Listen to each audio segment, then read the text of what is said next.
Hey folks, and welcome back to another lesson. This one is about friction. So let's get a wee bit thinking about what friction is. So a wee MTB technique, see, think, wonder. What's the link? So we've got a fire, we've got SpongeBob's best friend rubbing his hands together, and then we've got a space capsule re-entering Earth's atmosphere from the sun. So what is the link between all three of these? Pause the video and a wee think.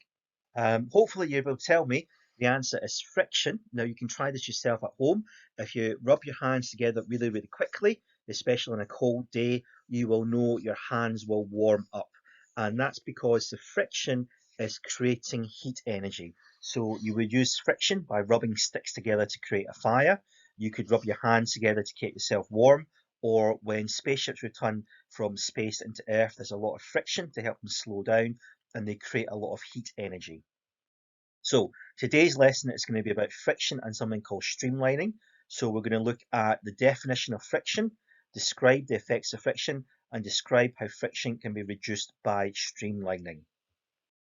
So first of all, again, a wee definition for you to write down. Friction is a force that always opposes motion, i.e. it slows a moving object down.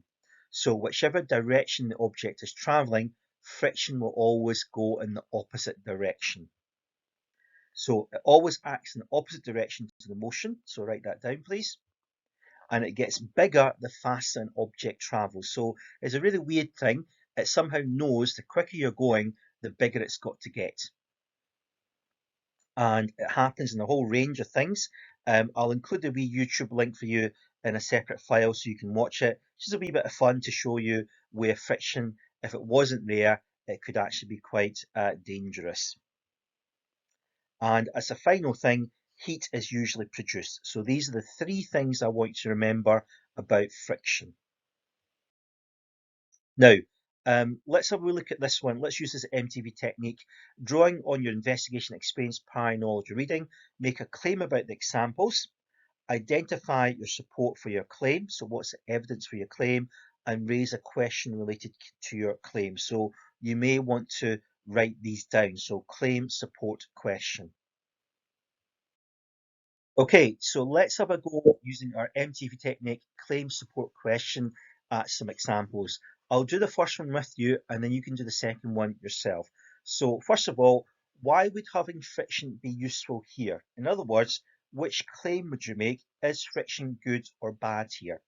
So for me, I would make the claim that friction is good here. And the support for this is you can see, because it's so slippery on the ice, there's no friction to stop the gentleman, then he's going to fall over and hurt himself. So for me, the claim is friction is good. The support is that without friction, you can slip and fall and hurt yourself. Is there a question? Do we always want friction to be present on ice? And the answer is no, because believe it or not, an ice skater needs friction to help them skate on ice. So, having done one with you, can you now try this one yourself? Pause the video and see if you can write down a claim, support, and question, and then I'm going to go over it with you. So, hopefully you've tried it yourself. Now, your claim, and again, it's up to you depending on how you support it, but my claim here is that friction is good because friction allows you to create heat energy, which then sets the match on fire, and that would be my support. Question, well, do we always want this to be the case? And I would say yes, because these are safety matches, and the safety matches because they don't go on fire unless they're exposed to a source of heat energy or to a lot of friction. Can you argue whether it's bad? I suppose you could, although I couldn't think of anything off the top of my head, but you can tell me at the tutorial. So, what causes friction? Well, here's my explanation for what causes friction. So I'd like you to write this down. Friction is caused by two surfaces rubbing together. The rougher the surfaces, the greater the friction. And you probably know this yourself, because if you rub your hands together, you can create friction. If you rub your hand against something really rough like sandpaper, and I wouldn't recommend you do this, you know you're going to cause a lot more friction because the sandpaper is a much rougher surface. Now, heat is usually produced along with the friction. We can't really get away from that. And to reduce friction, we can use lubricants like oil or streamline an object. Now, oil, as you probably know, if you spilled some oil on the ground, then you know the ground will become very slippery. So that means it reduces friction. To streamline an object is a bit more complicated, and we're going to look at that in the next couple of slides. Okay, so what do we mean by streamlining? Well, could you write this down, please? Friction can be reduced by streamlining an object. And could you write this down as well? This means we make an object smoother and more curved with a smaller surface area. I.e., think of a bullet. A bullet is really smooth, it's got a really curved shape, and generally it's very thin like a needle, and that's to make it more streamlined. Now, another way to reduce friction is that it means that airflow can move faster through an object. Now, where does air resistance comes from? Well, air resistance comes from when you are moving through air and you're trying to push it out of the way, but the air takes a little bit of time. It kind of resists you trying to push it out of the way, and that causes air resistance. You know that yourself if you've ever tried walking in a swimming pool. If you try and walk in a swimming pool, it's really difficult because you've got water resistance. The water tries to go against you to stop you from moving through it. It's the same with air, but because air isn't as thick as water, it's easier to go through air than it is through water. Now, this video clip here will show you how cars are streamlined so that the air flows through it much, much quicker. If you've ever been in a car and there's a leaf blowing towards the car, you've probably seen if the car is going quite quickly, the leaf will just go over the windscreen as if it was kind of being blown by some kind of wind going through it. And that's because the leaf is actually following the airflow and it moves slowly through over the air of the car so it doesn't hit the windscreen. If the car's not moving, you'll probably see the leaf actually hitting the windscreen, and that's because the car's not moving, there isn't any airflow. Now, it doesn't just happen in cars.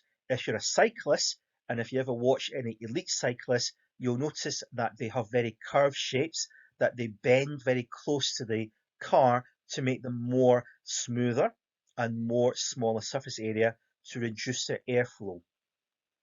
Animals do it as well. Dolphins, if you notice, have this very beautiful curved shape so they can swim quicker through the water and reduce the water resistance. So it's not just cars, it's athletes, it's also animals that are streamlined. And then, of course, I can't go with talk about streamlining without showing you a picture of a Lamborghini, because Lamborghinis are also very smooth and bullet shaped to make them streamlined so they can go faster. Okay, now how important is it for streamlining for airplanes? So feel free to make a paper airplane to show how streamlined it is and try and fly it, and then maybe cut some flaps so it sticks out, and you'll notice very quickly that the airplanes won't fly. And again, we would have done this in class, folks. Okay, so here's a wee challenge anti-streamlining. Can you design a shape that will take the longest time to fall down a measuring cylinder? So feel free to try this at home if you've got some plasticine and a big long tube type thing. Can you make a shape that will take the longest time for it to drop from the top to the bottom?